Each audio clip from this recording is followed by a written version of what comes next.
الحمد لله. الحمد لله خالق الوجود من العدم، وجاعل النور من الظلم، ومخرج الصبر من الألم، فملقي التوبة على الندم. فنشكره على المصائب كما نشكره على النعم، ونصلي على رسوله الأكرم ذي الشرف الأشم والنور الأتم والكتاب المحكم وكمال النبيين والخاتم، سيد ولد آدم، الذي بشر به عيسى بن مريم ودعا لبعثته إبراهيم عليه السلام حين كان يرفع قواعد بيت الله المحرم. فصلى الله عليه وسلم وعلى أتباعه خير الأمم الذين بارك الله بهم كافة الناس العرب منهم العجم. فالحمد لله الذي لم يتخذ ولدا ولم يكن له شريك في الملك ولم يكن له ولي من الذل، وكبره تكبيرا. والحمد لله الذي أنزل على عبده الكتاب ولم يجعل له عوجا. والحمد لله الذي نحمده ونستعينه ونستغفره ونؤمن به ونتوكل عليه، ونعوذ بالله من شرور أنفسنا ومن سيئات أعمالنا، من يهده الله فلا مضل له ومن يضلله فلا هادي له. ونشهد أن لا إله إلا الله وحده لا شريك له، ونشهد أن محمدًا عبد الله ورسوله أرسله الله تعالى بالهدى ودين الحق ليظهره على الدين كله، وكفى بالله شهيدا. فصلى الله عليه وسلم تسليما كثيرا كثيرا. أما بعد، فإن أصدق الحديث كتاب الله، وخير الهدي هدي محمد صلى الله عليه وسلم، وإن شر الأمور محدثاتها، وإن كل محدثة بدعة، وكل بدعة ضلالة، وكل ضلالة في النار. قال الله عز وجل في كتابه الكريم بعد أن أقول أعوذ بالله من الشيطان الرجيم. তো প্রথমে যে আলোচনাটা আমি আপনাদের সাথে করতে চাচ্ছিলাম তা হলো, রোজা হচ্ছে এমন একটা জিনিস যা পূর্ববর্তী জাতিরও ছিল, আমাদেরও আছে। কিন্তু প্রশ্ন হলো, কেন আমরাও রোজা রাখি? যেন তাকওয়া অর্জন করতে পারি। তাকওয়াকে বেশিরভাগ সময়ই অনুবাদ করা হয় আল্লাহ ভীতি হিসাবে। তাকওয়া শব্দটি এসেছে উকওয়া থেকে, যার অর্থ হলো সুরক্ষা। সেটা কি? তাকওয়া অনেকটা ইত্তিকার সাথে সমতুল্য, যার মানে সুরক্ষা চাওয়া, যাতে নিজেকে সুরক্ষিত করা যায়। এই কারণেই কিয়ামতের দিন, শেষ বিচারের দিনে সবাই নিজেকে সুরক্ষিত করতে চাইবে। আল্লাহ বলছেন, ফাকাইফা তাত্তাকুনা ইন কাফারতুম ইয়াউমা ইয়াজআলুল উইলদানা শিবা। অতএব তোমরা কি রূপে আত্মরক্ষা করবে যদি তোমরা সেই দিনকে অস্বীকার করো, যেদিন বালককে করে দিবে বৃদ্ধ। তাই আল্লাহ তাত্তাকুন শব্দটি ব্যবহার করেছেন যাতে আমরা নিজেকে সুরক্ষিত করতে পারি, সেটা বোঝাতে। এটা হচ্ছে তাকওয়ার আসল অর্থ। আল্লাহ বলছেন, আল্লাহ তোমাদেরকে রোজার বিধান দিচ্ছেন যাতে তোমরা নিজেকে বাঁচাতে পারো। মানে কি এটার? চলুন বোঝার চেষ্টা করি এটার মানে কি। আমাদের মানুষদের নির্দিষ্ট কিছু প্রশিক্ষণ আছে। আপনি যদি কোনো কিছুতে ভালো করতে চান, তাহলে আপনাকে সেই প্রশিক্ষণের মাঝে দিয়ে যেতে হবে। বিশেষত শারীরিক প্রশিক্ষণ। যেমন ধরুন, কেউ সৈনিক হতে চান বা তারা পুলিশ অফিসার হতে চায়, তখন তাদের কিছু প্রশিক্ষণের মধ্য দিয়ে যেতে হয়, আর তাদের শরীরের সাথে তা অভ্যস্ত হতে শুরু করে। যেমন প্রথম দিকে খুব কঠিন থাকে ব্যাপারটা, আস্তে আস্তে সেটা তাদের জন্য সহজ হয়ে যায়। এই যে প্রশিক্ষণের ধারণাটি, যেটা আপনাকে শেখায় কিভাবে কঠিন পরিস্থিতিতে টিকে থাকতে হবে। ও আরেকটি কথা, এই প্রশিক্ষণকালীন সময়ের অনুশীলনগুলো তুলনামূলক সোজা। যেমন ধরুন, যখন কোনো অগ্নি নির্বাপন কর্মীকে প্রশিক্ষণ দেয়া হয়, তারা আগুন ধরায় ঠিকই, কিভাবে নেভাতে হবে সেটা শেখানোর জন্য, কিন্তু সেই আগুনটা থাকে নিয়ন্ত্রিত। আসল পরিস্থিতিতে যেরূপ আগুন লাগে, এটা সেরূপ নয়, এটা নিয়ন্ত্রিত। তাই ব্যাপারটা অনেকটা সহজ। তারা হয়তো আপনাকে বিল্ডিং এর উপর থেকে লাফ দিয়ে পড়তে বলবে, কিন্তু সেটা অনেকটা সহজ, এটা বাস্তবের মতো নয়। একই ঘটনা রোজার ক্ষেত্রেও ঘটে। রোজা রাখা অবস্থায় আপনি প্রতিনিয়ত কিছু অনুভব করেন, তাই না? বিশেষত কাতারে কিংবা এরকম মরু অঞ্চলে আপনি প্রতিনিয়ত তৃষ্ণা অনুভব করেন, আপনি প্রতিনিয়ত ক্ষুধা অনুভব করেন। এমন একটি মিনিট যায় না যখন আপনি এরকম অনুভব করেন না। আপনার গলা আপনার সাথে যুদ্ধ শুরু করে, আপনার কণ্ঠনালী যেন চিৎকার করে আপনার কাছে পানি পানি পানি বলে। আপনি পছন্দ করেন বা না করেন, আপনার গলা আপনার কাছে মিনতি শুরু করে। কিন্তু আসলে জানেন কি হচ্ছে? আপনি যখন রোজা রাখেন, আপনার ভিতরে একটি শরীরবৃত্তীয় যুদ্ধ হয়। আপনার গলা আপনার বিরুদ্ধে থাকে, আপনার পেট আপনার বিরুদ্ধে থাকে, আপনার শরীর দুর্বল হয়ে যায় এবং আপনার কাছে মিনতি করে, দয়া করে আল্লাহর অবাধ্য হও। আর আপনি সারাদিন রোজা করেন আপনার শরীরের বিরুদ্ধে যুদ্ধ করে, আর বলেন, না না, আমার অন্তর আল্লাহর কাছে সমর্পণ করেছি, তাই আমার পুরো শরীর যদি কিছু চায়ও আমি তাকে সেটা দিব না। আপনি আপনার অন্তরকে, আপনার শরীরকে নিয়ন্ত্রণ করার প্রশিক্ষণ দেন। যখন আপনি রোজা রাখেন আপনি এটাই করেন, আমিও এটাই করি যখন রোজা রাখি। কেন এটা গুরুত্বপূর্ণ? এটার মূল উদ্দেশ্য কি? কারণ যখন রোজা শেষ হয়ে যাবে আপনার অন্তর তখন আপনার শরীরকে নিয়ন্ত্রণ করার জন্য তৈরি হবার কথা। তাই আপনি যেটা ইচ্ছে সেটা খাবেন না, যেখানে ইচ্ছে সেখানে যাবেন না, যেদিকে ইচ্ছে সেদিকে তাকাবেন না। কারণ এই সব আকাঙ্ক্ষাগুলো কার? আপনার শরীরের। কিন্তু আপনি যখন রোজা করেন তখন কে অনেক শক্ত হয়? আপনার অন্তর শক্ত হয় আর আপনার শরীর দুর্বল হয়। ইন্না যালিকা মিন তাকওয়াল কুলুব। অন্তর হচ্ছে তাকওয়ার বাসস্থান। আপনি যখন আপনার শরীরকে দুর্বল করছেন তখন আপনি আপনার অন্তরকে শক্ত করছেন। আপনি বিভিন্ন কাজ থেকে নিজেকে বিরত রাখতে শিখছেন। তাই আমার প্রিয় তরুণ প্রজন্ম, যদি আপনি রোজা রেখে বাসায় আছেন আর বসে বসে সিনেমা দেখছেন, তাহলে আপনি আসলে রোজা রাখছেন না। আপনি রোজা রাখছেন না, কারণ আপনার অন্তর এখন আপনার ভুল আকাঙ্ক্ষাগুলোর কাছে হার স্বীকার করছে। রোজা রাখার এই অনুশীলনটার উদ্দেশ্যই হলো যে আপনি প্রতিনিয়ত মনে করবেন যে যেভাবে আমি আমার ক্ষুধা তৃষ্ণার বিরুদ্ধে যুদ্ধ করেছি, আমাকে আমার চোখের আকাঙ্ক্ষার বিরুদ্ধে লড়তে হবে, আমাকে আমার মুখের বিরুদ্ধেও লড়তে হবে, আমাকে আমার জিহ্বার বিরুদ্ধে লড়তে হবে, আমাকে আমার আকাঙ্ক্ষার বিরুদ্ধে লড়তে হবে, আমাকে আমার হরমোনের বিরুদ্ধেও লড়তে হবে, আমাকে এখন আমার সবকিছুর বিরুদ্ধেই লড়তে হবে। এর মাঝে দৃশ্যমান তা হলো খাওয়া আর পান করা থেকে বিরত থাকা। কিন্তু আর সবকিছুই রোজার মাঝে আছে। লাআল্লাকুম তাত্তাকুন। আশা করা যায় তোমরা আল্লাহ ভীরু হতে পারবে। এই জিনিসটাই যদি আমাদের মনে না থাকে তাহলে বনি ইসরায়েলের সাথে আমাদের আর কোনো পার্থক্য থাকছে না। তারাও রোজা রাখতো, কিন্তু তাদের মাঝে কি ছিল না? তাদের তাকওয়া ছিল না। আপনি যদি এটাই ভুলে যান যে কেন আপনি রোজা রাখছেন, তাহলে আপনি তাই করছেন যা বনি ইসরায়েলরা করত। আল্লাহ আপনাকে বলছেন কুতিবা আলাইকুম আসসিয়াম, আলাইকুম মুকদ্দাম, বলা হয় জার মাজরুর মুকদ্দাম, বিশেষত তোমাদের উপর, এখন তোমাদের পালা। আমি তোমাদের তাই দিচ্ছি যা আগের প্রজন্মের ওদেরকেও দিয়েছিলাম। তারা এর থেকে কোনো উপকার পায়নি, তারা তাকওয়া অর্জন করতে ব্যর্থ হয়েছে। আল্লাহ এটাই বলছেন। যখন আমাদের উপর রোজা ফরজ করেছেন এটাই বলছেন। মানুষ যখন রোজার কথা চিন্তা করেন তখন কোন জিনিসটা প্রথম তাদের মাথায় আসে? ইফতারের কথা। তারা ইফতারের কথা চিন্তা করে। রোজা হচ্ছে বাস্তব জীবন মোকাবেলা করার জন্য আপনার প্রশিক্ষণ।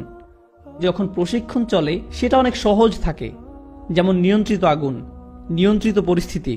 আল্লাহ কি করছেন? আল্লাহ কি রমজানের রোজাকে সহজ করেননি? কারণ উনি শয়তানকে বন্দী করে রাখেন, আমাদের থেকে দূরে সরিয়ে রাখেন না?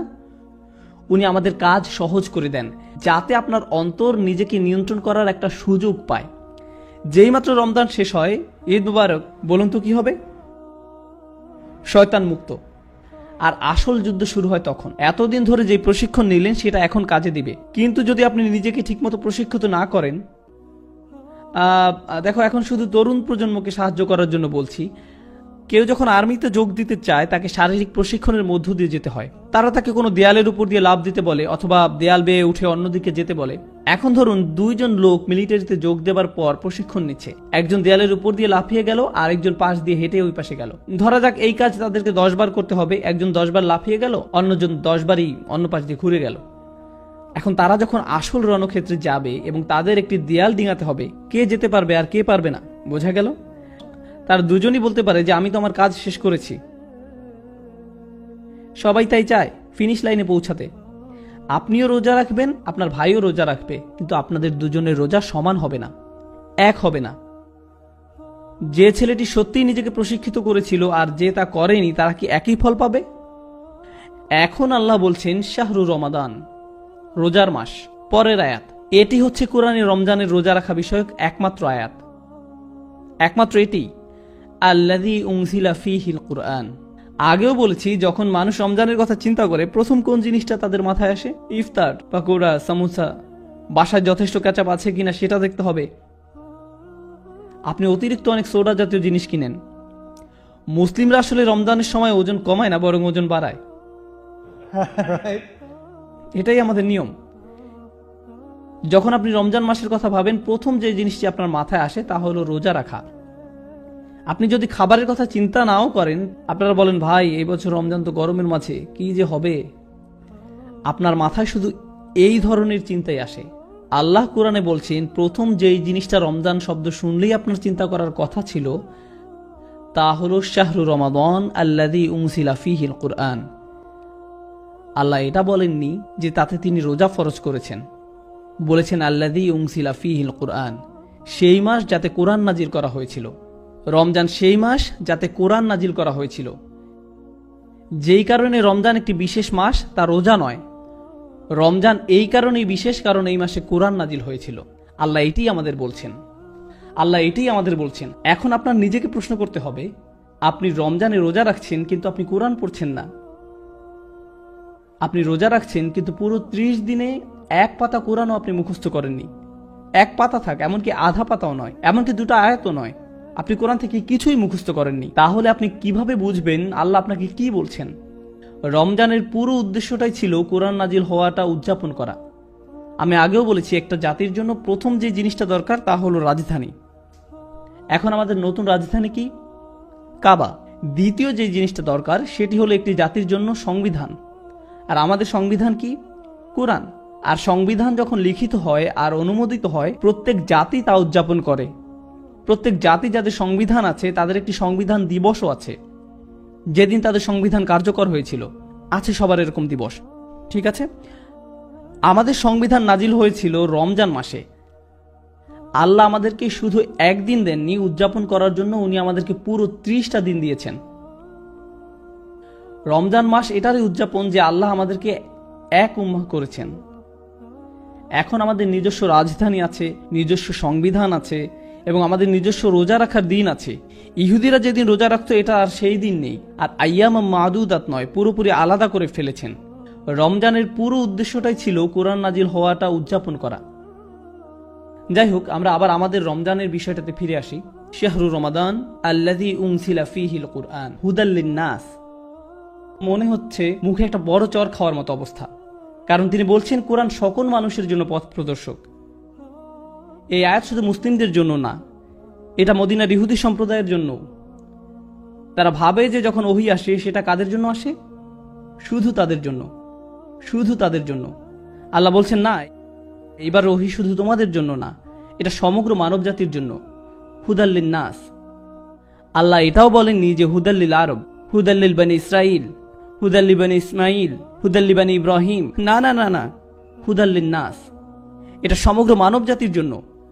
এটা আমাদের ধর্মের সবচেয়ে সুন্দর জিনিস বলা যায়, আমাদের ধর্মের সবচাইতে সুন্দর জিনিস। আপনি আমেরিকা, অস্ট্রেলিয়া বা খালজিতে বা পাকিস্তানে যে জায়গাতেই কোনো মসজিদে যান না কেন, যত জাতির মানুষই থাকুক না কেন, সবাই এক কাতারে দাঁড়ায়। এমন কোনো ভেদাভেদ করা হয় না যে সবচেয়ে ধনীরা সামনের সারিতে, মধ্যবিত্তরা মাঝের সারিতে, সুইপাররা শেষ সারিতে। না না, এরকম করা হয় না। না না, সবাই এক কাতারে দাঁড়ায়। হতে পারে বস আর কর্মচারী একই সাথে দাঁড়িয়েছে, এমনও হতে পারে কর্মচারী প্রথম কাতারে, বস শেষ কাতারে। এটাও হতে পারে। আবার এমনও হতে পারে যেই লোক আপনার জন্য কাজ করে সে ইমামতি করছে আর আপনি তার পিছনে দাঁড়িয়ে আছেন। এটাও হতে পারে। আল্লাহ এই দিক নির্দেশনা দিয়েছেন সবার জন্য। জানেন এর মানে কি? উনি সবাইকে এক সমান বানিয়েছেন কোরআনের মাধ্যমে, সালাত নামক প্রতিষ্ঠানের মাধ্যমে। আমরা তো রেসিস্ট হতে পারি না, কারণ আমাদের আছে সালাহ। আমাদের মাঝে জাত্যাভিমান থাকার কথা নয়। আমরা এটা বলতে পারি না যে আমার জাতি তোমার থেকে ভালো, আমার জাতীয়তা তোমার থেকে ভালো, আমার ভাষা তোমারটার থেকে ভালো, আমার গায়ের রং তোমারটার থেকে ভালো, আমার গ্রাম তোমারটার থেকে ভালো। এরকম আমরা করতে পারি না। আর জানেন কখন এই জিনিসটা আমাদের আরো বেশি মনে পড়ার কথা? যখন আমরা নামাজে দাঁড়াই। যখন বিলাল রাদিয়াল্লাহু তাআলা আনহু, উসমান রাদিয়াল্লাহু তাআলা আনহুর পাশে দাঁড়ান, সেটা আমাদের মনে করিয়ে দেয় যে আমরা সমান। এটাই হুদাল লিন-নাস। এটার অর্থ এটাই। জানেন কেন আমি এগুলো বলছি? কারণ আমি মুসলিমদের মাঝে এই প্রবণতা দেখেছি। আমি মুসলিমদের মাঝে জাতীয়তাবাদ দেখেছি। আমি দেখেছি মুসলিমরা অন্য দেশীয়দেরকে নিয়ে তামাশা করে, অন্যদেরকে ছোট করে, তাদের সম্পর্কে বাজে কথা বলে, অন্যদের ভাষা নিয়ে বাজে কথা বলে। আরবরা নন আরবদের নিয়ে তামাশা করে, বাংলাদেশিরা পাকিস্তানিদেরকে নিয়ে করে, পাকিস্তানিরা আবার ভারতীয়দেরকে নিয়ে করে, ফিলিপিনোরা মালয়েশিয়ানদেরকে নিয়ে তামাশা করে। কি হচ্ছে আমাদের এসব? আমরা কি নামাজ পড়ি না? পড়ি না নামাজ? আমরা সালাত থেকে শিখছি না কিছু? আমরা কোরআন থেকেও কি কিছু শিখছি না? আমি বলেছি আপনাদের আগেও যে আমাদের শুধু খোসাটাই আছে, ওই অনেকটা ভিতরে ডিম নেই, শুধু খোসা আছে, এরকম অবস্থা। আমাদের ইসলাম অনেক সময় এরকম। আপনাকে দেখতে মুসলিম মনে হয়, মুসলিমরা যেমন কথা বলে আপনি সেরকম কথা বলেন, কিন্তু আপনার হৃদয়ের ভিতরে আপনার দ্বীনের জন্য কোনো ভালোবাসা নেই। এখানে যারা বসে আছেন সবাই এই মুহূর্তে এখানে ভিন্ন সংস্কৃতির অনেকে বসে আছেন। এটি একটি আন্তর্জাতিক সমাবেশ বলা যায়। এই মুহূর্তে এটাকে জাতিসংঘও বলা যেতে পারে। একটা কথা বলি, আমি আপনার নাম জানি না, কেউ কেউ হয়তো আমার নাম জানেন, কিন্তু আমি কারো নাম জানি না। কিন্তু জানি আমাদের মাঝে এমন একটা সম্পর্ক আছে যা রক্তের সম্পর্কের চেয়েও গাঢ়। শুধুমাত্র আমরা সবাই লা ইলাহা ইল্লাল্লাহ বলি, এই কারণে এটি রক্তের থেকেও গাঢ়। শুধুমাত্র এই কারণে এই কোরআন আমাদেরকে এক সুতায় গাঁথে। এবং এই কথাটা ইহুদিদেরকেও বলা হয়েছিল। কেন জানেন? কারণ ওরা বিশ্বাস করত তারা বিশেষ, বাকি সবাই সেকেন্ড ক্লাস, তারা প্রথম সারির। বাকি সবাই সাধারণ, আর তারা হচ্ছে আল্লাহর নির্বাচিত বিশেষ জাতি। আল্লাহ বলছেন যে কেউ কোরআনের একজন অনুসারী হতে পারে। হুদাল্লিন নাস, সমগ্র মানব জাতির জন্য খোলা দাওয়াত। এর মধ্য দিয়ে সমাপ্তি ঘটে সব ধরনের বর্ণ বৈষম্য, জাতীয়তাবাদ, গোত্রবাদ, এই সব কিছু দূর করে দেয়। সুবহানাল্লাহ, কি চমৎকার একটি দিন, কি চমৎকার ব্যাপার। এমনকি আমেরিকাতেও আমি বলতে পারবো যে একই এলাকার মাঝে কালোদের জন্য আলাদা গির্জা আছে, স্প্যানিশদের আলাদা গির্জা, গ্রিকদের আলাদা গির্জা, এমনকি ব্রুকলিনের মতো জায়গাতেও ভিন্ন ভিন্ন জাতির ভিন্ন ভিন্ন গির্জা আছে। আর আপনি একটা মসজিদে ঢুকে দেখবেন, দেখে মনে হবে সেখানে আন্তর্জাতিক সম্মেলন চলছে।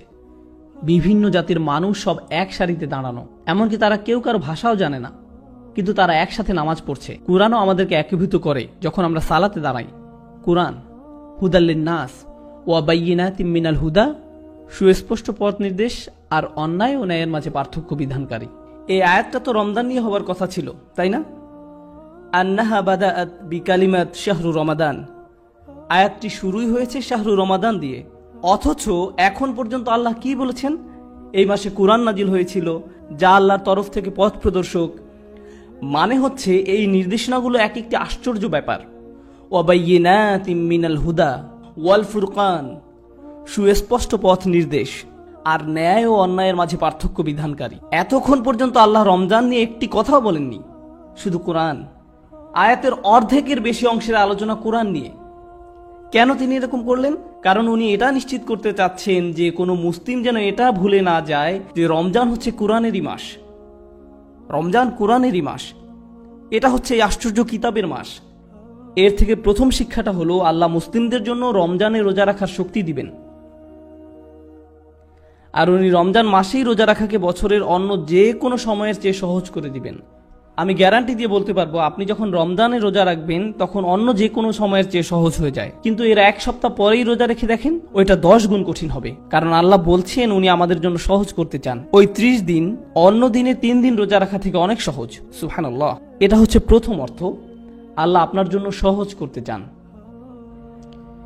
দ্বিতীয় বিষয় হলো, আপনার ট্রেনিং যদি 2 বা 3 দিনের হয়, 4 দিনের হয়, আপনি কিছু প্রশিক্ষণ পান, কিন্তু আপনার ট্রেনিং যদি 30 দিনের হয়, তাহলে আপনি কি বেশি শক্তিশালী হন? অবশ্যই। ওই ট্রেনিং এর প্রভাবও কি বেশি দিন থাকে?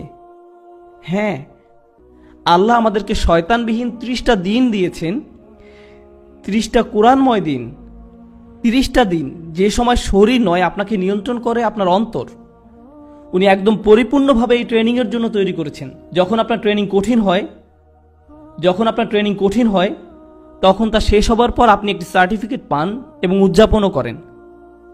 আপনি মানুষের কাছে গিয়ে বলেন আমি আমার সার্টিফিকেট পেয়েছি, মানুষ তখন আপনাকে শুভেচ্ছা জানায়। আমাদের ট্রেনিং যখন শেষ হয় তখন আমরা কি করি? ঈদ পালন করি, আমরা উদযাপন করি। সুবহানাল্লাহ, আমরা সফলভাবে এই বছরে ট্রেনিং শেষ করেছি। কেন এই ট্রেনিং নিচ্ছি আমরা? যেন আমরা বাস্তব জীবনের সাথে মোকাবেলা করতে পারি। রমজান শেষ হবার পর আপনি আরো শক্তিশালী হবেন, কারণ এখন আপনার অন্তরে আরো বেশি কোরআন আছে। যদিও তখন আপনি আর রোজা রাখছেন না, আপনার ভিতরে কি রয়ে যাচ্ছে? কোরআন। শয়তানের বিরুদ্ধে আপনার আসল অস্ত্র হবে কোরআন। তাই আমরা যখনই কোরআন পড়ি প্রথমে আল্লাহর কাছে সাহায্য চাই। ফাইযা ক্বারা'তাল কুরআন ফাস্তাঈয বিল্লাহি মিনাশ শাইতানির রাজীম। রমজান শেষ হবার পর আপনি আরো শক্তিশালী হবেন, কারণ এখন আপনার অন্তরে আরো বেশি কোরআন আছে। আমি বলছি এখানে উপস্থিত সকল ভাই বোন এবং যারা এটা শুনছেন, আপনাদের কোরআন মুখস্থ করতেই হবে রমজানের সময়। আপনি যদি অলস হয়ে থাকেন, গা ঝাড়া দিন। আপনি 2 আয়াত করলেন না, 2 পাতা করলেন, আপনি 2 আয়াত করলেন না 2 পাতা করলেন, সেটা কোনো ব্যাপার না। আপনার লক্ষ্য আস্তে আস্তে উঁচুতে নিন, উঁচু লক্ষ্য স্থির করুন। যেমন আপনি ঠিক করলেন এই মাসে পুরো 1 পারা মুখস্থ করবেন, 20 পাতা বা 10 পাতা, আমি শেষ পারার মুখস্থ করব, এরকম কিছু উঁচু লক্ষ্য স্থির করুন। যদি আপনি শেষ নাও করতে পারেন, তারপরও লক্ষ্য স্থির করুন। যখন কেউ কোরআন মুখস্থ করার চেষ্টা করে, হয়তো ভাবলেন আপনি ফজরের সময় মসজিদে গেলেন, ঠিক করলেন যে এরপরে আপনি কয়েক ঘন্টা সেখানে থাকবেন, অথবা হয়তো 30 বা 40 মিনিট এবং বসে বসে কোরআন মুখস্থ করলেন। আমি নিশ্চিতভাবে বলতে পারি এই কাজটি হবে আপনার জীবনে করা সবচেয়ে আন্তরিক ইবাদতগুলোর একটি, কারণ আপনি কাউকে দেখানোর জন্য কোরআন পড়ছেন না। আপনি যখন কোরআন মুখস্থ করেন একমাত্র কে তা জানবে? আপনি নিজেই। যদি আপনার এরকম সমস্যা থাকে যে আপনি কাউকে দেখলেই বলেন, হে ভাই জানেন আমি সূরা গাশিয়া জানি, যদি আপনার এই সমস্যা থাকে তাহলে আমার সাথে পরে দেখা করবেন। এছাড়া আপনি যদি কোরআন মুখস্থ করেন তাহলে সেটা কার জন্য? আপনার নিজের জন্য। আপনি এক আয়াত বারবার পড়ছেন, আবার যতবার আপনি পড়ছেন ফেরেশতারা তা লিখছেন। যখন আপনি মুখস্থ করেন তখন কি বারবার তা আপনাকে রিপিট করতে হয় না? যতবার আপনি রিপিট করবেন ফেরেশতারা আপনার নামে সেটা লিখবে প্রত্যেকবার, একবার নয় 10 বার বা 20 বার লেখা হচ্ছে। প্রত্যেক আয়াত কোরআনের বারাকাত আপনার অন্তরে প্রবেশ করছে। যখন রমজান মাস আসে আমাদের এটা করা উচিত। এখন এই আয়াতটি বোঝার চেষ্টা করুন। ওয়াইদা সাআলাকা ইবাদি আন্নী ফাইন্নী করিব। আমার দাস যখন আপনাকে আমার সম্পর্কে জিজ্ঞাসা করে, আমার দাস যখন আপনাকে আমার সম্পর্কে জিজ্ঞাসা করে, আমি তার একদম কাছেই। উজিবু দাওয়াতাদ দাঈ ইযা দাআন। যখন কেউ আমাকে ডাকে আমি তার ডাকে সাথে সাথে সাড়া দিই। আমি তোমাকে অপেক্ষা করাবো না, কখনোই নয়। তোমার কল ভয়েস মেইলেও পাঠিয়ে দিব না। এটাও বলা হবে না যে 24 ঘন্টা পরে। আমি তোমার ডাকের সাথে সাথে তার জবাব দিব, সাথে সাথে তার জবাব দিব। একজন মানুষের পক্ষে এটা সম্ভব নয়। এমনকি যদি আমি আপনাকে অনেক ভালোবাসি তারপরও আমার পক্ষে এটা সম্ভব নয়। আমি আমার মেয়েদেরকে অনেক ভালোবাসি, কিন্তু তারা যখন গাড়ির পেছনে বসে সবাই একসাথে কথা বলা শুরু করে, আমার পক্ষে কি সবাইকে জবাব দেওয়া সম্ভব হয়? না। তাদের একজন বলল আমি আইসক্রিম খাবো, আরেকজন বলল আমি পিজা খাবো, আরেকজন বলল আমি বাসায় গিয়ে ঘুমাতে চাই, আরেকজন বলল চলো পার্কে যাই। আমার পক্ষে এর মাঝে একটাই হয়তো করা সম্ভব। আমি সবার আবদার একসাথে মেটাতে পারবো না, আমার সেই ক্ষমতা নেই।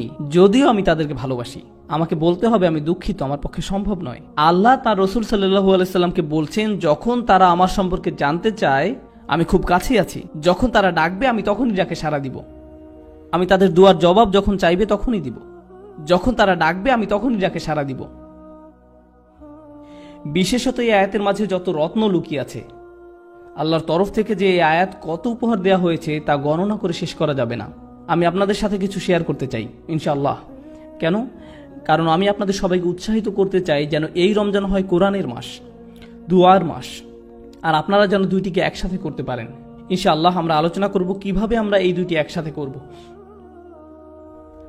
যতবার আপনার সামনে হালাল উপার্জনের পথ আসে অথবা আরও অর্থ উপার্জনের উপায় আসে, সেটা হয়তো ঠিক হালাল নয়, তখন আপনি নিজেকে মনে করিয়ে দেন ওয়ালি তুকাব্বিরুল্লাহ, আল্লাহ এই অর্থ থেকে অনেক বড়, তাই আমি এটা করব না। প্রতিবার আপনি যখন ঘুমে থাকেন আর ফজরের আজান দেয়, শয়তান আপনাকে চেপে শুয়ে রাখতে চায়। শয়তান আপনাকে বলবে আরো 5 মিনিট। তখন আপনি নিজেকে বোঝান 5 মিনিট, আমি এখন প্রথম রাকাত ধরতে পারবো না, কোনো ব্যাপারই না, যখন ইচ্ছা তখনই ঘুম থেকে উঠে যাওয়া আমার জন্য কোনো ব্যাপারই না। এরপরে যে জিনিসটা আপনি জানেন সেটা হলো সকাল 10টা। যখন এরকম হয় তখন আপনি বলুন ওয়ালি তুকাব্বিরুল্লাহ, আল্লাহ আমার থেকে বড়, আমার ঘুমের থেকেও আল্লাহ বড়। এটার অর্থ এটাই, আল্লাহকে সবচেয়ে বেশি প্রায়োরিটি দেওয়া। আমার নিজের আকাঙ্ক্ষা, আমার নিজের সালা, আমার নিজের অলসতা, নিজের লালসা, নিজের ক্ষুধা, লোভ, এগুলো থেকেও আল্লাহকে বেশি প্রায়োরিটি দেওয়া জীবনে। এটাই হচ্ছে রমজানের ট্রেনিং। ওয়ালি তুকাব্বিরুল্লাহ আলা মা হাদাকুম ওয়া লাআল্লাকুম তাশকুরুন।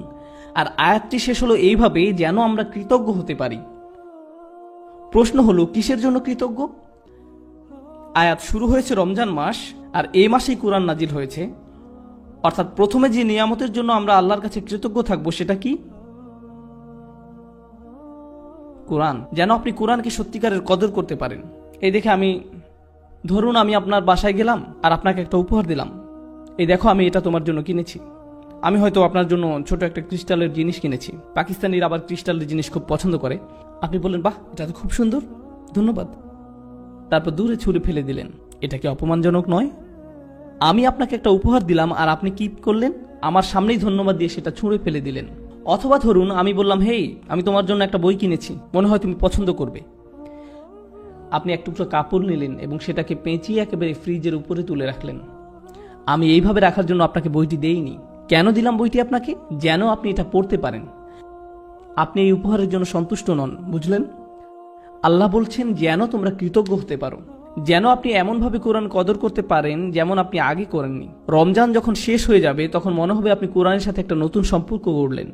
আপনি এটাকে কখনোই আর সরিয়ে রাখতে পারবেন না। সব সময় মনে হবে এর থেকে আরও কিছু জানতে হবে। আল্লাহ আমাদেরকে তার সাথে যোগাযোগের একটা সরাসরি লিঙ্ক দিয়েছেন। অন্য কোনো ধর্মে সেটা নেই, অন্য কোনো ধর্মে নেই। সালাতে আমরা যেটা অনুভব করি সেটা হচ্ছে আল্লাহর সাথে সরাসরি যোগাযোগ। আক্ষরিক অর্থেও সালাতের অর্থ হচ্ছে যোগাযোগ। আক্ষরিকভাবেও এটা যোগাযোগই বোঝায়। আর আল্লাহর যে কালাম আমরা সালাতে পড়ি তা দিয়ে হয় আমাদের সেই যোগাযোগ। এটা হচ্ছে আসমান থেকে জমিনে আল্লাহর প্রসারিত একটি দড়ি। আপনি সব সময় চাইবেন আরো বেশি পড়তে। কোরআনের সাথে আপনার যোগাযোগ যত বেশি হবে, আল্লাহর সাথে আপনার যোগাযোগ তত ভালো হবে। কোরআনের সাথে আপনার যোগাযোগ যত কম হবে, আল্লাহর থেকে আপনি তত দূরে সরবেন। এটা একটা প্রতিষ্ঠিত সত্য। আমাদের পুরো জীবনের একটা লক্ষ্য থাকতে হবে যে আমরা যেন এই বইয়ের আরও কাছে যেতে পারি। আর কেউ কখনোই বলতে পারে না যে তার কোরআনের কাছাকাছি, কেউ না। এটা এমন একটি সমুদ্র যা শেষ হবার নয়। আমি বলতে পারবো না আলহামদুলিল্লাহ এই লেকচার আপনাদের জন্য, আমার জন্য নয়। আসলে আগে আমার নিজের জন্যই, তারপরে আপনাদের জন্য বলছি আমি। কারণ আপনি যত গভীরে যাবেন যে আমি তো কিছুই জানি না, আমার আরো দরকার, আরো। এখন আসছে দুয়ার আয়াতটি, সুবহানাল্লাহ। এর প্রত্যেকটি শব্দ প্রথমে শুরু করি ইদা দিয়ে। ওয়া ইদা সাআলাকা ইবাদি আন্নি, অর্থাৎ ইদা দিয়ে শুরু হয়েছে। ইদা অনুবাদ করা হয় যখন, আরবি এবং ইংলিশ দুইটাতেই একটা পার্থক্য আছে, যখন এবং যদির মাঝে।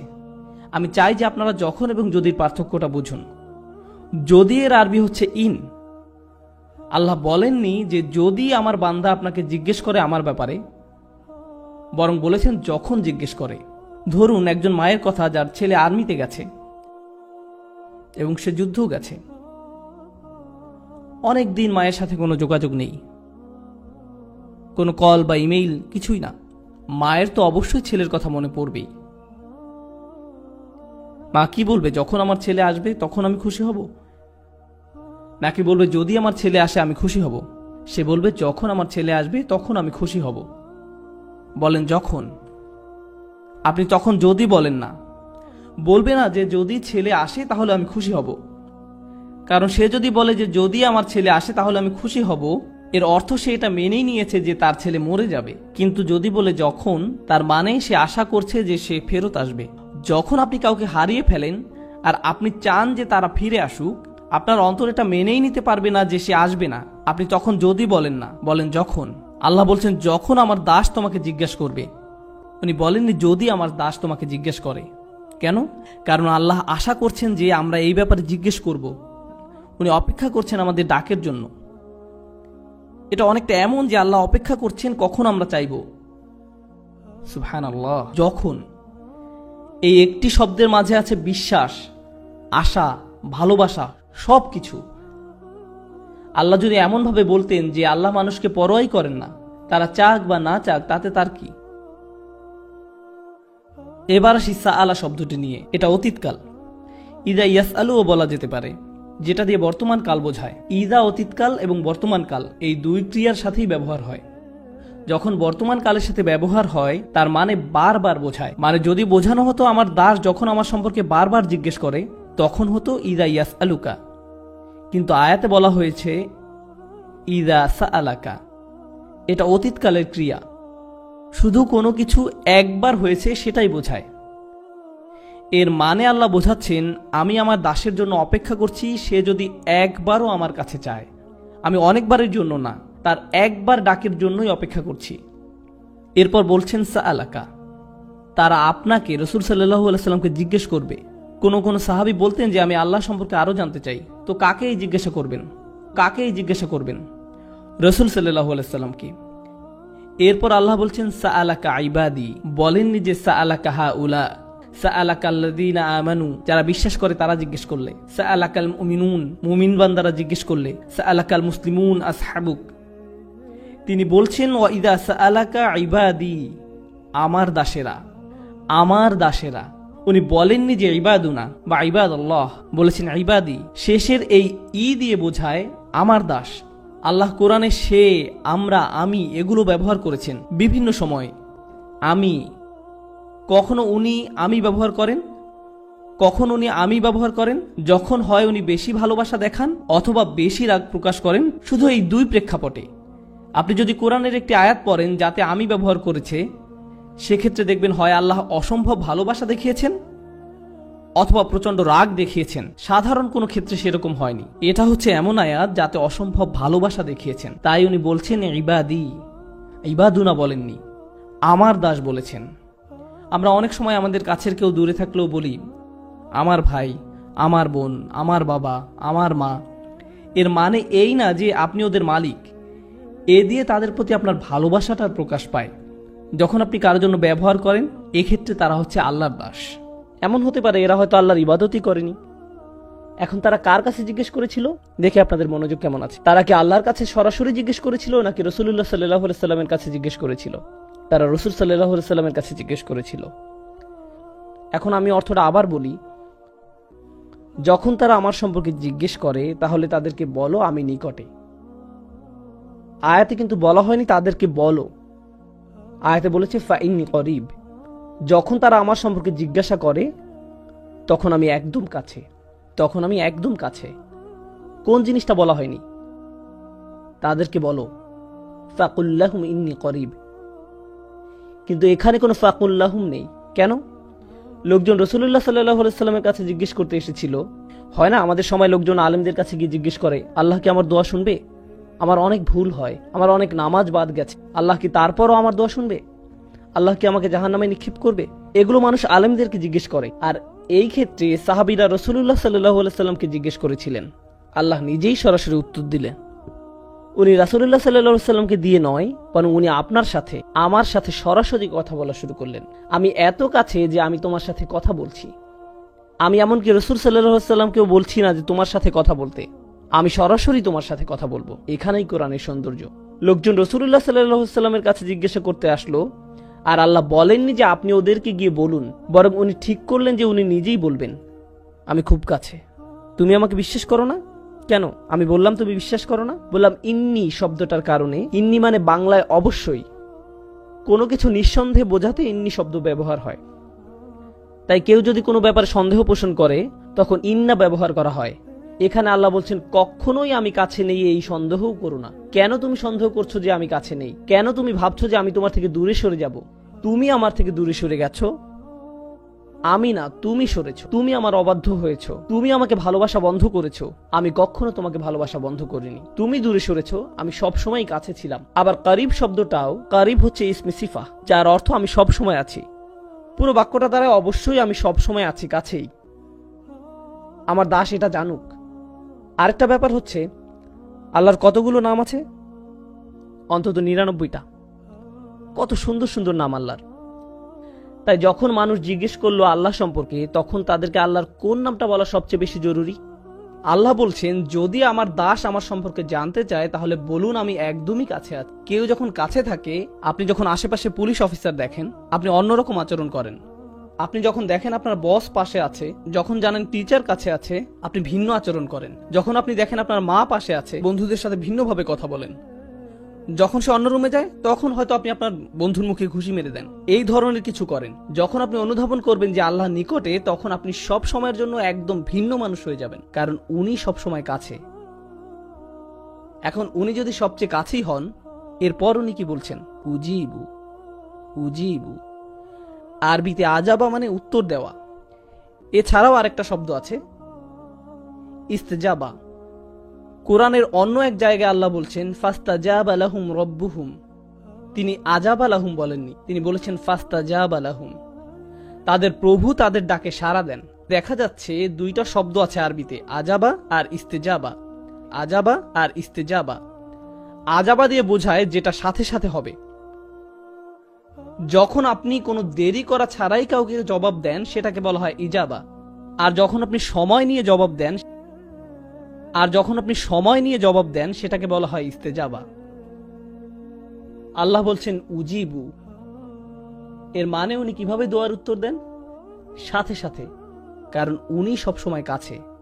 কেউ কেউ দোয়া করে আর বলে কখন আল্লাহ জবাব দিবেন, কখন আল্লাহ সাহায্য আসবে, আমি অসুস্থ, কখন আল্লাহ আমাকে সুস্থ করবেন, আমি চাকরি পাচ্ছি না, কখন আল্লাহ চাকরি দিবেন। আমার বিয়ে হচ্ছে না, কখন আল্লাহ আমার বিয়ে দিবেন? আমার মা একের পর এক বিয়ের প্রস্তাব নাকচ করছেন, কখন আল্লাহ তার অন্তরটা পরিবর্তন করবেন? এর নাক লম্বা, তার চোখ বেশি ছড়ানো, এ জানে না কিভাবে ঠিকমতো চা বানাতে হয়, এসব করে আমার বিয়ে হচ্ছে না, আমার মা সব নষ্ট করে দিচ্ছে। ইয়া আল্লাহ, কেন আমার মা এরকম? আর আল্লাহ কি বলছেন? তিনি কখন সেটার জবাব দিবেন? সাথে সাথে। ও আরেকটা কথা, এগুলো সব রমজানের আয়াত, তাই না? তাই আপনি যদি সত্যি সত্যি চান আল্লাহর সাথে সাথে আপনার দোয়ার জবাব দিবেন রমজানে, আর আপনি যদি চান যে আল্লাহ আপনার কাছে আসবেন, তাহলে আগে নিজে আল্লাহর কাছাকাছি হন, বেশি বেশি কোরআন পড়ুন, আর তারপর দোয়া করুন। কোরআন পড়ুন আর দোয়া করুন। রমজানে আপনার এরকমটাই করা উচিত। যখন আপনি বেশি বেশি দোয়া করা শুরু করবেন, তখন রমজান মাসটা উপভোগ করা শুরু করবেন। রমজানের আনন্দটাই হচ্ছে দোয়ার মাঝে। অর্থাৎ উনি বলছেন উজিবু, আমি জবাব। তারপর উনি বলছেন দাওয়াতা দাঈ, কি শক্তিশালী শব্দ চয়ন। পূর্বে বলেছিলাম কোরআন মজিদে আমি কখন ব্যবহার করা হয়, মনে আছে? অনেক বেশি ভালোবাসা এবং অনেক বেশি রাগ প্রকাশ করার সময়। এখানে কোনটা? অনেক বেশি ভালোবাসা। এখন কার দেওয়ার জবাব দেওয়া হয়? আপনি ভাবতে পারেন যে অনেক বেশি দোয়া করে তার। আমি বছরে একবার দুইবার দোয়া করি। যখন আপনার পরীক্ষা থাকে তখন দোয়া করেন, ইয়া আল্লাহ আমার পরীক্ষা, আমিন। এখন কার দোয়ার জবাব দেওয়া হয়? অথবা গাড়ি চালানোর সময় লাল বাতি অতিক্রম করে গেলেন আর বিশাল জরিমানা দিতে যাচ্ছেন, তখন দোয়া করেন এই বলে, ইয়া আল্লাহ ক্যামেরা এবং লাইসেন্স প্লেটের মাঝে কভার সৃষ্টি করে দাও, আমি যেন অথরিটি থেকে কোনো মেসেজ না পাই, ইয়া আল্লাহ। তখন আপনার আল্লাহকে স্মরণ হয়। কেউ যদি অনেকবার দোয়া করে তাহলে দোয়া শব্দটি ব্যবহার হয়, কিন্তু কেউ যদি শুধু একবার দোয়া করে সেটা প্রকাশ করতে ব্যবহার করা হয় দাওয়াতুন। দাওয়াত শব্দটি শেষে তা মারবুতা নির্দেশ করে যে এটা একমাত্র একবার ঘটে। যেমন দরাবায়ের অর্থ হলো প্রহার করা, কিন্তু দরাবাত মানে একবার প্রহার করা। আকালা মানে খাবার, কিন্তু আকালা অর্থ একবারের খাবার। তা মারবুতা এটাকে একবারের জন্য বানিয়ে দেয়। আল্লাহ বলছেন দাওয়াত দাঈ, প্রার্থনাকারীর একবারের প্রার্থনাতেও আমি সাড়া। লোকটি মাত্র একবারই দোয়া করলো। আল্লাহ বললেন না যে সারা বছর কোথায় ছিলে, তুমি জীবনে কখনো সালাত করনি, মাত্র একবার দোয়া করলে ফাইন করিব, ভুলে যাও যে তোমার ডাকে সাড়া দিব। দাওয়াত শব্দের মাধ্যমে আল্লাহ বলছেন যে জীবনে একবার দোয়া করা ব্যক্তির জন্য তিনি সাড়া দিবেন। নিজেকে এটা বলে বোঝাবেন না যে আমার তো দাড়ি নেই, নিজেকে এটা বলে বোঝাবেন না যে আমার তো দাড়ি নেই, আল্লাহ আমার ডাকে সাড়া দিবেন না। কেবল গোফ রয়েছে, আল্লাহ আমার দোয়া কবুল করবেন না। রমজানে মুভি দেখতে পারবো না, তাই আগে থেকে 3টা মুভি দেখে ফেলেছি, এখন আমি দোয়া করব, আল্লাহ তারপরও সাড়া দিবেন আপনার ডাকে। এটা শুনে আবার কেউ মুভি দেখতে যাবেন না। কখনো মনে করবেন না যে আল্লাহ আপনার দোয়ায় সাড়া দিবেন না। এবার আপনি বলতে পারেন, আচ্ছা লোকটি একটি দোয়াই করেছে, কিন্তু হতে পারে যে সে একজন খুব ভালো মানুষ, হতে পারে যে সে একজন সালেহ, একজন মুমিন হতে পারে, তার অনেক তাকওয়া আছে, কিংবা তার ইলম বেশি। এও হতে পারে যে সে তওবা করেছে। উজিবুদ দাওয়াত দাঈ, আমি তার আহ্বানে সাড়া দেই যে তওবা করে।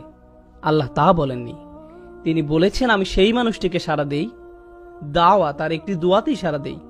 আর দা, যে ডেকেছে। এই মানুষটির উদাহরণ কিরূপ? সে কি করেছে? সে ডেকেছে। অন্য কথায় আল্লাহ কি তার কাছ থেকে অন্য কোনো গুণ আশা করেছেন?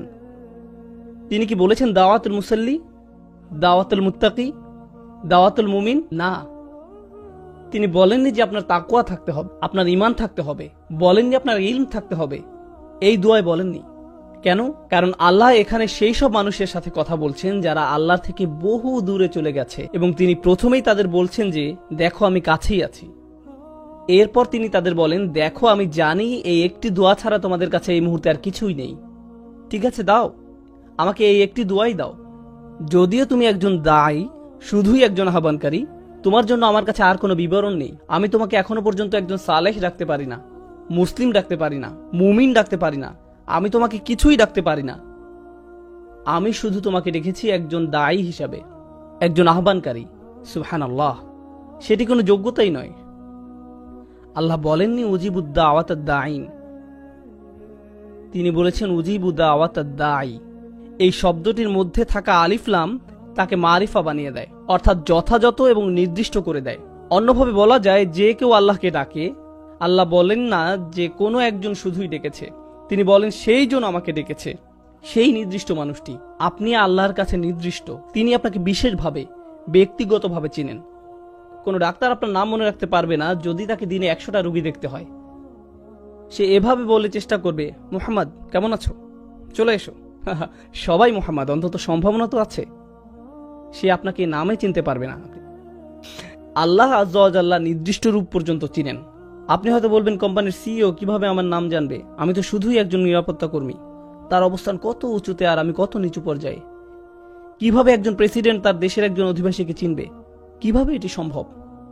যখন আপনি আল্লাহকে ডাকেন, আল্লাহ বিশেষভাবে আপনাকে জানেন এবং তিনি তৎক্ষণাৎ আপনাকে সাড়া দিতে চান। তিনি আপনার সাথে তখনই নতুন সম্পর্ক শুরু করতে চান। গতকাল যা হয়েছে তা হয়ে গেছে, আজ থেকে শুরু করুন। আপনি আজই মুসলিম হয়ে উঠুন। আজ থেকেই আল্লাহকে ডাকতে থাকুন। উজিবু দাওয়াতাদ দাঈ। আল্লাহকে ডাকার ভালো সময় কোনটি? মানুষ বলে কোন সময়টি আল্লাহর কাছে দোয়া করার জন্য উত্তম? মানুষ তাই বলে। আর অবশ্যই আমরা রমজান নিয়ে কথা বলছি। তিনি কি বলেন এই ব্যাপারে? তিনি বলেন, উজিবু দাওয়াতাদ দাঈ ইজা, যে কোনো সময় দাআনি, যখনই সে ডেকেছে, যখনই তুমি আমাকে ডাকবে তখনই আমি তোমাকে সাড়া দিব। সকালে ডাকো আমি সাড়া দিব, বিকেলে ডাকো আমি সাড়া দিব, ঘুমোতে যাওয়ার আগে ডাকো আমি সাড়া দিব। সুবহানাল্লাহ। এটি সম্পূর্ণ আয়াত নয়, এটি আয়াতের প্রথম অংশ। আমি তোমাকে সাড়া দিব যখনই তুমি আমাকে ডাকবে। এটি আল্লাহর আহ্বান। এটা কিভাবে হয় যে আমরা এই আহ্বানকে উপেক্ষা করে যাই? কিভাবে একজন মানুষ আল্লাহর বাণী শুনে দোয়া না করে থাকতে পারে? আমি বুঝতে পারি না। তারপর তিনি বলেন, এতক্ষণে আমি তোমাকে আহ্বান করলাম। আমার আহ্বান হলো, আমি তোমার কাছেই আছি। আমি যে কোনো সময় তোমার ডাক শুনতে প্রস্তুত। যদিও তুমি একবার দোয়া করো, তারপরও আমি তোমার কথা শুনবো। দোয়া ছাড়া তোমার আর কোনো ইসলামিক গুণ না থাকলেও আমি তা শুনব। তবে তোমার কি করা উচিত? আল্লাহ আপনার জন্য এত সব করছেন, আপনি তার জন্য কি করবে? তিনি বলেন, ফালইয়াস্তাজিবু লি। আগে দুইটা শব্দের কথা বলেছিলাম, আজাবা আর ইস্তেজাবা। ইস্তেজাবা মানে হলো উত্তর দেওয়ার চেষ্টা করা। আল্লাহ বলেন, ফালইয়াস্তাজিবু লি, তাদের অন্তত আমাকে সাড়া দেওয়ার চেষ্টা করা উচিত। তোমরা আমার কাছে কিছু জিনিস চাইছো। আল্লাহ বলেন, তোমরা আমার কাছে ভালো চাকরি চাইছো, স্বাস্থ্য কামনা করছো, তোমাদের সন্তানদের নিরাপদে রাখতে বলছো, তোমাদের বাবা মায়ের জন্য আমার কাছে চাইছো, একটা বাড়ি চাইছো। তোমরা আমার কাছে সব কিছু চাইছো। আমিও তোমাদের কাছে কিছু আশা করছি। আমার চাওয়া বিষয়গুলোর ব্যাপারে তোমরা কি করবে? ফালিয়াস্তাজিবু লি, তাদের উচিত আমার ডাকে সাড়া দেয়া, তাদের উচিত আমাকে সাড়া দেয়া। এখন ব্যাপারটি হলো, ফাতিহায়, সূরাতুল ফাতিহা, আমরা আল্লাহর কাছে কি চাই কেউ জানেন? আমরা চাই পথ প্রদর্শন। কিন্তু আল্লাহ আমাদের কাছে কি চান? ইবাদাহ। ইয়াকা নাবুদু ওয়া ইয়াকা নাস্তাইন। নাস্তাইন মানে আমরা সাহায্য চাই, কিন্তু আল্লাহর কাছে কিছু চাইবার আগে আমরা তার জন্য কি করব। আমরা তার জন্য কি করব? ইয়াকা নাবুদ, তিনি আমাদের জন্য কি করবেন? ইস্তিআনা, তিনি আমাদের সাহায্য করবেন। তাহলে আপনি আল্লাহর জন্য কি করবেন সেটা প্রথমে আসা উচিত, আর দ্বিতীয়ত আসবে আপনি নিজের জন্য যা চান। কিন্তু রমজানের এই আয়াতগুলোতে তিনি বলেন, আমি তোমাকে সাড়া দিব যখনই তুমি আমাকে ডাকবে। এরপরে তিনি বলেন, তোমার উচিত আমাকে সাড়া দেয়া। তিনি বলেননি আমাকে সাড়া দিলে পরে আমি তোমাকে সাড়া দিব। সুবহানাল্লাহ। এমনকি তিনি নিজেকে দ্বিতীয় পজিশনে রেখেছেন, এবং এই আয়াতে প্রথমে রেখেছেন আপনাকে আর আমাকে। তিনি নিজেকে রেখেছেন দ্বিতীয় পজিশনে। ফালিয়াস্তাজিবু লি, তাদের উচিত আমার প্রতি সাড়া দেয়া, খাঁটে ঈমান আনা, আমাকে প্রকৃত রূপে বিশ্বাস করা তাদের উচিত। লাআল্লাহুম ইয়ারশুদুন, যাতে তারা সরল পথে পরিচালিত হতে পারে, তারা যেন নিজেদের বদলে নিতে পারে। সুবহানাল্লাহ। রমজানের এই কিছু আয়াত আপনাকে পরিবর্তন করে দিতে পারে। রমজান সম্পর্কে আপনার দৃষ্টিভঙ্গি সম্পূর্ণ বদলে দিতে পারে। আমরা যদি এই কয়েকটি আয়াতই শুধু অনুধাবন করি, এদের প্রতিফলন ঘটাই, তবে কোরআনের সাথে, দোয়ার সাথে, আল্লাহর সাথে আপনার যে সম্পর্ক তৈরি হবে তা রমজানের পরবর্তীকালীন সময়ের জন্যও সম্পন্ন হয়ে যাবে। এই সকল জিনিস আপনার অন্তরে গেঁথে দিতে হবে। আলোচনার শেষে আমি আপনাদেরকে কিছু বাস্তব পরামর্শ দিতে চাই। এখন আমি কিছু বাস্তব চিত্র তুলে ধরতে চাই, যে জিনিসগুলো আপনাদেরকে খুঁজে বের করতে হবে। রমজান মাস থেকে আমরা আসলে কি পেতে চাই? রমজান মাস থেকে আমরা আসলে যেটা পেতে চাই, রোজা রাখার উদ্দেশ্য হচ্ছে তাকওয়া অর্জন করা। উদ্দেশ্য হচ্ছে তাকওয়া অর্জন করা। আর রমজান মাসের উদ্দেশ্য হচ্ছে তিনটি। 30 দিনের ট্রেনিং শেষ করা, আল্লাহর মহত্ব ঘোষণা করা, আল্লাহর কৃতজ্ঞতা প্রকাশ করা। ওয়ালিতুকাব্বিরুল্লাহ আলা মা হাদাকুম ওয়ালিতুকমিলুল ইদ্দাহ ওয়ালিতুকাব্বিরুল্লাহ আলা মা হাদাকুম কুম তাশকুরুন। রমজানের 3টি গোল। এখন আমি আপনাদেরকে বলি, তাকওয়ার পথে মূল বাধা কি হতে পারে। আপনারা যেখানে বাস করছেন, যেমন কাতার, দুবাই, খালিজ, আরব বিশ্ব বা মুসলিম বিশ্বের মাঝে, আপনার জন্য, আপনার সন্তানের জন্য সবচেয়ে ভয়ের ব্যাপার হচ্ছে বস্তুবাদ। বস্তুবাদ এটাই সবচেয়ে বড় ভয়। আপনি আর আপনার সন্তান গাড়ি বলতে অজ্ঞান, ব্র্যান্ডের কাপড়, ব্র্যান্ডের ফোন, ইলেকট্রনিক পণ্য, নতুন মুভি, নতুন নামানো গান, মার্কেটে ঘুরে বেড়ানো, ফেসবুক, নিজের কমেন্টে কত লাইক পেলেন, এইসব জিনিস নিয়ে আপনি ডুবে আছেন। আপনার পুরো জীবনের অর্থই এগুলো, আর কিছু নয়।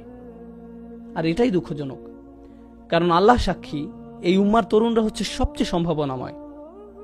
যখন এই উম্মার তরুণরা কোরআনকে অন্তরে ধারণ করবে, তারা দুনিয়া পাল্টে দিতে পারবে। সত্যি দুনিয়াটা তখন অসম্ভব সুন্দর একটা জায়গা হবে, যদি শুধু এই উম্মার তরুণরা জাগতে পারে। কিন্তু উম্মার তরুণ প্রজন্ম আইফোন 5, স্যামসাং গ্যালাক্সিটা, আইপ্যাড, ফেসবুক নিয়েই বুঁদ হয়ে আছে। এই জিনিসগুলোই খুব ভালো কাজেও ব্যবহার করা যায়, কিন্তু মনে রাখতে হবে এই জিনিসগুলো এক একটা অভিশাপে পরিণত হতে পারে। অভিশাপে পরিণত হতে পারে। তলোয়ার শত্রুর দিকে তাক করে রাখলে সেটা ভালো, কিন্তু নিজের দিকে তাক করে রাখা খারাপ। এটা একদম সত্যি। এই জিনিসগুলো খুবই ভালো জিনিস, খুবই ভালো জিনিস। আমি কতবার ফেসবুক ব্যবহার করেছি জানেন? একবারও না। হ্যাঁ, সেখানে আমার ছবি আছে, আমার উক্তিও হয়তো আছে, কিন্তু আমি নিজে কখনো সেটা ব্যবহার করিনি। মাঝে মাঝে কেউ কেউ বলে, ব্রাদার আপনি কখনো টুইটারের জবাব দেন না। আমি বলি, আমি সুন্নাহ পালন করার চেষ্টা করি যাতে মানুষের উপকারে আসে এমন কিছু বলতে, কিন্তু মানুষের সাথে অনলাইনে কথোপকথনে জড়াই না। আমাদের আরো গুরুত্বপূর্ণ কথোপকথন আছে আল্লাহর সাথে। আসলে কি আপনারা এত কথা চালাচালি করার সময় আছে? এত সময় কোথা থেকে আসে যে একটা ইউটিউবে ভিডিও নিজের সব কমেন্ট পড়ে বসে আছেন? কোথায় পান এত সময়? কোথায় পান? আমি অবাক হয়ে যাই। তাই আমাদের নিজেদেরকে আগে এসব থেকে বের হয়ে আসতে হবে। বিশেষত রমজানের সময় আমাদের যত সম্ভব এইসব গ্যাজেট থেকে দূরে থাকতে হবে। আপনার ফোনের গেমস অ্যাপসগুলো মুছে ফেলুন। রমজানে সেগুলো মোবাইল থেকে সরিয়ে ফেলুন। আপনি হয়তো বলবেন, ঠিক আছে আমি পরে আবার ডাউনলোড করব। তাও করুন। বোনেরা, এখনই ফেসবুক থেকে বের হন। আমি দেখছি না, কিন্তু যাই হোক, বের হন ফেসবুক থেকে। আপনাদের ডিভাইস থেকে নিজেকে দূরে রাখুন। এটা আপনাকে করতেই হবে। বস্তুবাদ আমাদেরকে ধ্বংস করে ফেলেছে, আর আমি বলছি যে এর থেকে পরিত্রাণ পাওয়ার সহজ উপায় হলো আল্লাহর কালামটা বোঝা। একদম নিজের মাঝে আল্লাহর কালামকে বোঝা। আপনি যতই নিজের সাথে আল্লাহর কালাম বোঝা শুরু করবেন, আপনি ততই আর বস্তুবাদে আগ্রহী থাকবেন না। তা দিয়ে তখন আর আপনার আত্মার ক্ষুধা মিটবে না। আপনি শূন্যতা অনুভব করবেন। খালি কোরআন থেকে আনন্দ পাওয়ার চেষ্টা করুন, যেটা আগে করেননি। আপনি যখন কোরআন পড়েন তখন আপনি আল্লাহর সাথে কথা বলেন, তাই না? আর বেশি কি চাই আমরা?